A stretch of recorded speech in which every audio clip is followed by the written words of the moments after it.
Hey guys, we are in the Louvre today seeing the Mona Lisa. It's pretty crowded, but we are going to go ahead and go over our next lesson, which is architecture. I'm going to go ahead and share my screen and we'll get started. So this is our last medium in our mediums unit. And then after this lesson, we're actually going to move into our art history section. So this module this week is going to be a little bit divided. Module 6 is our architecture in lesson 14, and then our very early artworks all the way back to like the Paleolithic era in lesson 15. So it's going to be a little bit of a split week here, but let's go ahead and get started. And yeah, let's talk about architecture. So, architecture tends to be a medium that is a little bit different than our other mediums we've talked about so far. Um, it's still concerned with aesthetic reasoning and all of that, but it is also has to think about the structural concerns as well. So, in this lesson, we're going to kind of navigate how aesthetic choices have to sort of pair with practical choices as well. So, architecture, this is the art and science of designing and constructing buildings, not only for practical purposes. So, we need these architects that exist today and that have existed to make our buildings beautiful, to make our architecture visually appealing, and not just, standard gray boxes, essentially. So it's definitely an important part of enhancing our daily life, and it definitely interferes and interacts with the public a bit more than other types of art. Um, Architecture that is concerned with the visual arts seeks specifically visual arts, not just like the idea of logically constructing something. But if you're concerned visually, it seeks to enhance our daily lives in a visually appealing way. So that's the main concern with the types of architects that we're going to talk about in this chapter. So, these are really important things to consider when talking about architecture. Really, there's this three integration of these, or these integration of these three issues that we have to think about when designing any architecture, really. Um, you have to think about the function or how a building is going to be used. So, if it's a set of office buildings, that's obviously going to look a lot different than like, residential buildings. So that's the first thing that you need to address is why you're making the building. What is it going to be used for? And that'll determine a lot of the times how it's going to look. The second is the form. So there's lots of different ways and different styles throughout our architectural history to tell us, how something might look and how you might want it to look and how it'll best fit the need. So for example, let's say that you're designing an office building. You may want to decide, do I want this office building to be more international style, which we'll talk about in a second, which is like very grid-like, very cubicle, divided spaces, or do we want it to be more open concept, like Frank Lloyd Wright, that we'll talk about in a little bit as well, where there's no walls dividing the offices, and it's more about, this communal, like, collaboration, essentially, this more sense of community than, the international style. And again, we'll talk about international style and Frank Lloyd Wright style here shortly. And then lastly, the structure. So how does it stand up? That's something that's super important within architecture because it doesn't just have to look pretty, or it doesn't just need to look pretty or, aesthetically pleasing, but it also needs to structurally make sense. It needs to structurally stand up. And then we have these essential components that are a part of any of building that is made, integrating those three issues. You have to have some sort of supporting skeleton, so like framework. You have to have an outer skin, which is, what your walls are made of essentially. And then more recently, you need to have operating equipment like plumbing, electrical, gas, etc. This is really just new in like the last century or so. I'm sure, depending on how old you are, your grandparents or maybe great grandparents, they probably lived, without indoor plumbing or without necessarily electricity or all of these amenities that we have today. But nowadays, these are the basic three things that you have to have in order to build a structure. So, going way back though, and this will actually kind of link into our next lesson as well, but talking about some really early materials and methods. Our housing evolution, it really comes from the caves in hunter-gatherer time. So as soon as, after the Paleolithic period where, people start moving around more, we're following animal patterns, that sort of thing. Um, we start to need some form of housing. And so early on, this begins with, just sort of, makeshift like tents and things like that. But those styles definitely varied from region to region. There wasn't yet, modern transportation or technology to spread these styles around. And so each, part of the world, each tribe, each, group of people really had a unique set of architecture within them, and it, was made to fit their needs. So some materials that we see during those really early times are actually materials that we see even today being used. This is like wood, stone, brick. We see these super, super early on. And obviously there's some trial and error with, figuring out what material is best for what purpose. Light wood is obviously, going to be ideal for like the beams or like, like the skeleton of the house, whereas heavy stone is going to be better for like the load bearing, like the foundation of the house. But obviously ineffective as a beam, and light wood is not going to be ideal for the foundation. So it seems just like, intuitive now to think that way, but someone had to kind of go through that process and figure out like, oh, this is better than this. So it's a pretty integral part of that early architecture. And also, most of our world's remaining ancient architecture is composed of stone because of its permanence and availability.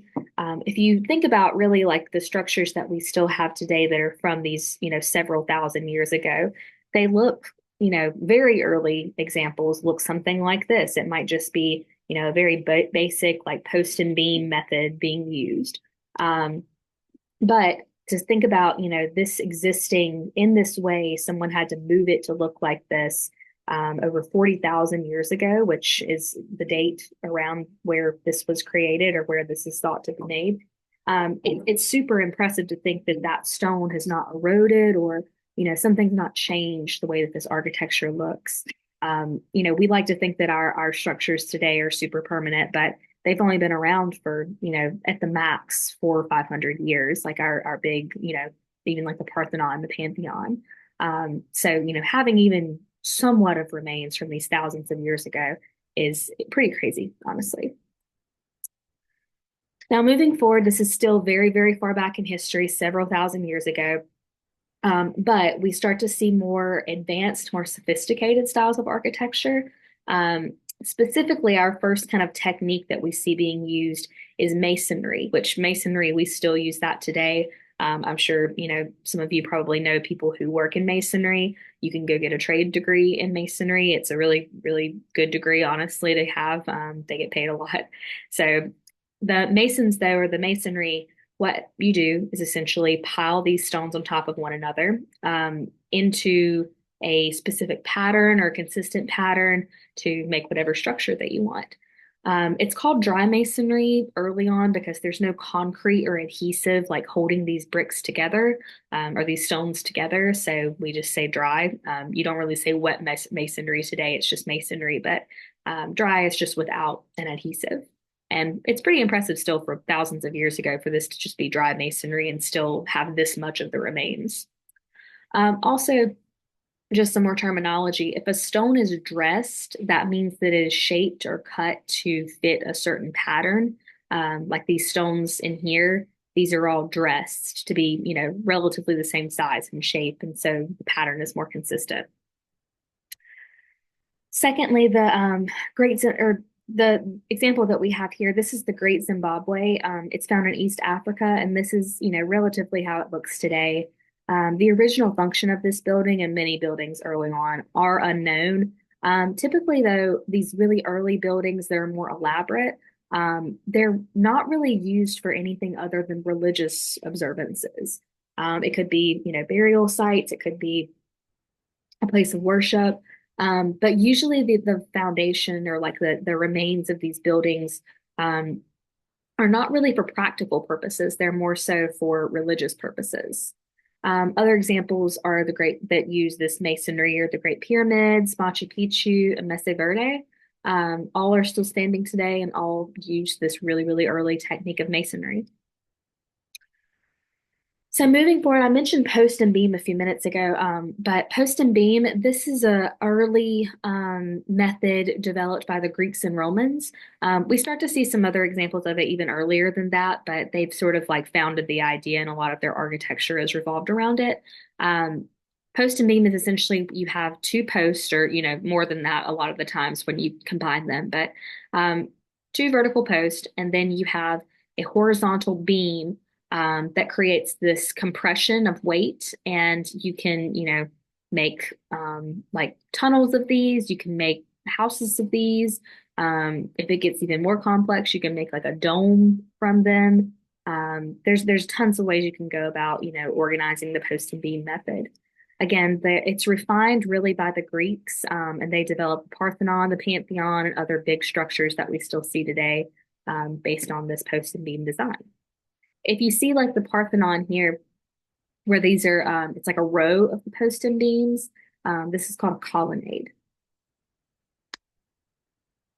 Okay, jumping forward to our more modern materials and methods, back into like, the 1900s and on so on, we start to see sort of very distinguished styles going on. And we see that earlier on as well, but our more modern take on this, they're concerned with really the space, trying to fit as much as they can into space, using vertical space rather than just horizontal space. And one of those architects was Louis Sullivan, and we know him as being the father of skyscrapers.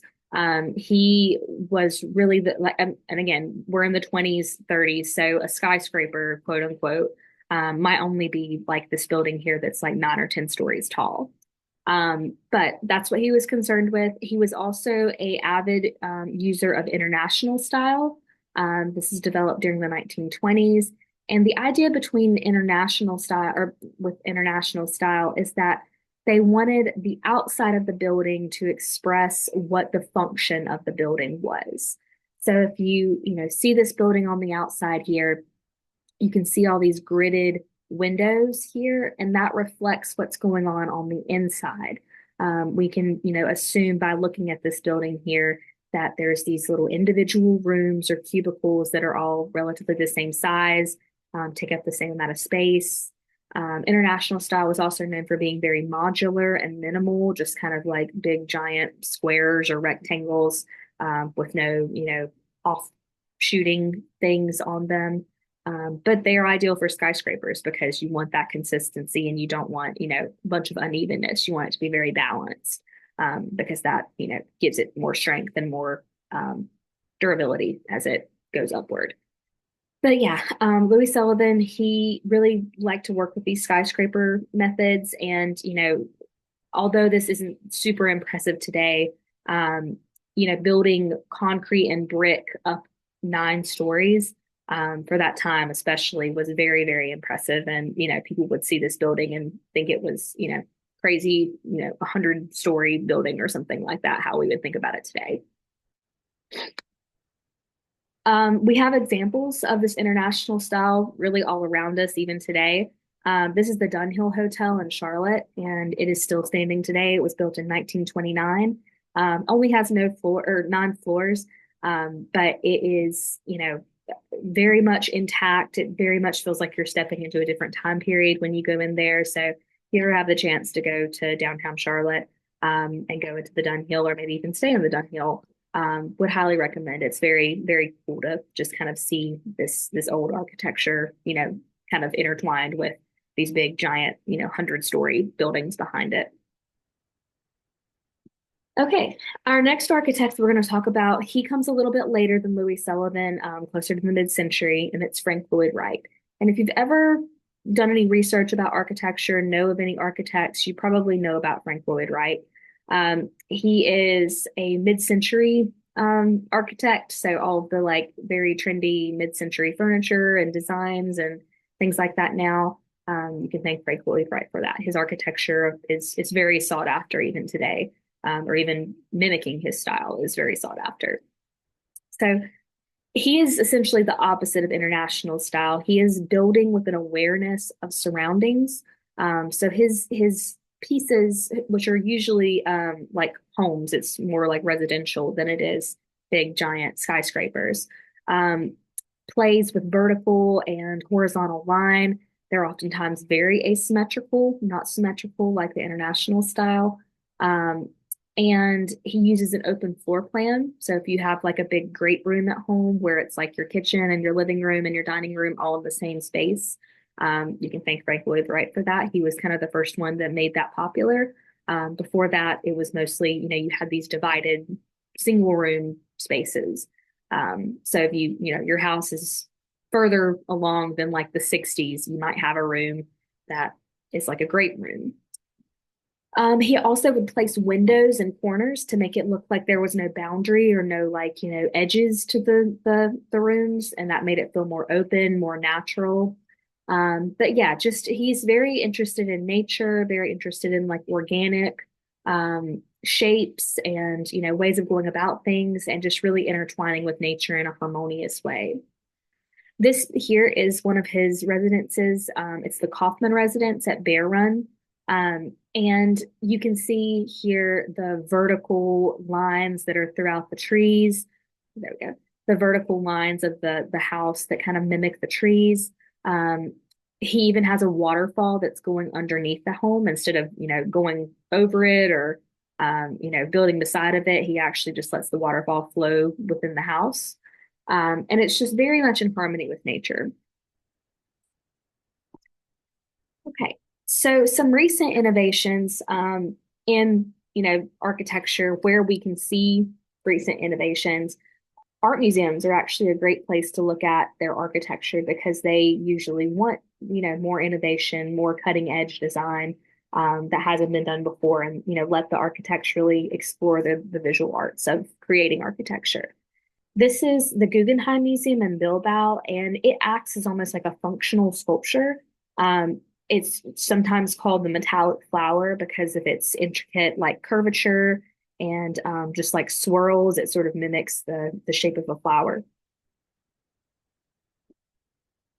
So, kind of rounding off here, as far as innovation goes, one thing that is really on the minds of our architects today is building with an environmental, um, like just education, knowledge in mind.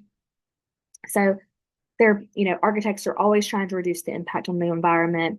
Construction and, just building in general can be very disruptive and very destructive, and a big pollutant to our environment. And we've only really known that for the last, 30 years or so. So that's the goal in everybody's mind now is how do we build more energy efficiently or environmentally friendly? We even have this thing called the Green Building Council in the United States, and they give awards for leadership in energy and environmental design or LED awards for architects that are, really, really trying to do this and, experiment with this. This is one example. It's the Mix-Solaire home. It's a design by Michelle Kaufman for essentially like the suburbs of the future. This is a green single family home design, and it's really meant to be, energy efficient, efficient insulation. So you're not, using so much gas for heating and cooling. Um, Low flow fixtures. There's solar panels. I believe there's even some sort of like garden system on the top there that sort of like recycles the energy as well. But yeah, this is just a prototype, but it would be pretty cool if we had, houses like this instead of our suburbs that we have today one day, maybe. And then another way that architects can address building green, especially on the more commercial side of things, not so much the residential side, architects can rehabilitate old buildings rather than build new ones. This is Optimist Hall in Charlotte, North Carolina, and it is actually restored from being a textile factory into what is now Charlotte's first food hall. And there has been more since this. We have now, like, since I've made this PowerPoint, even we have Camp North End, we have, other like mills that have been converted into these different like food halls and different like communal commercial spaces. But essentially, what they've done here is they've taken this old textile factory and they've combined it with new architecture. Instead of having it demolished, they've brought life back into it, which is really really cool. When they first started on this project, this was this mill was essentially falling in on itself.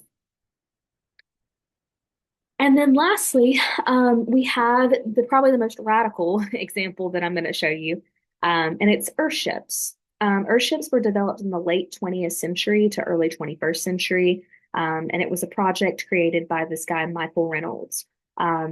They were designed to behave and are designed to behave as passive solar Earth shelters. So not really like a house, but a shelter is what he likes to call them. And they're made from both natural and upcycled materials, such as earth-packed tires. And I would argue, I mean, they are very radical, and it's definitely not at this time like the way that everybody is would be able to go. But I think, in some sort of, weird like post-apocalyptic future, maybe this might be the type of house that we're living in.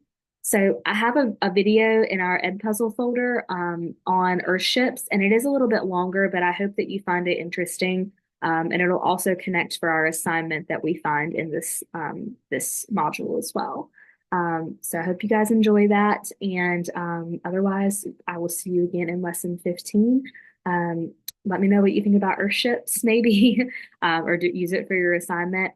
And we will talk in lesson 15.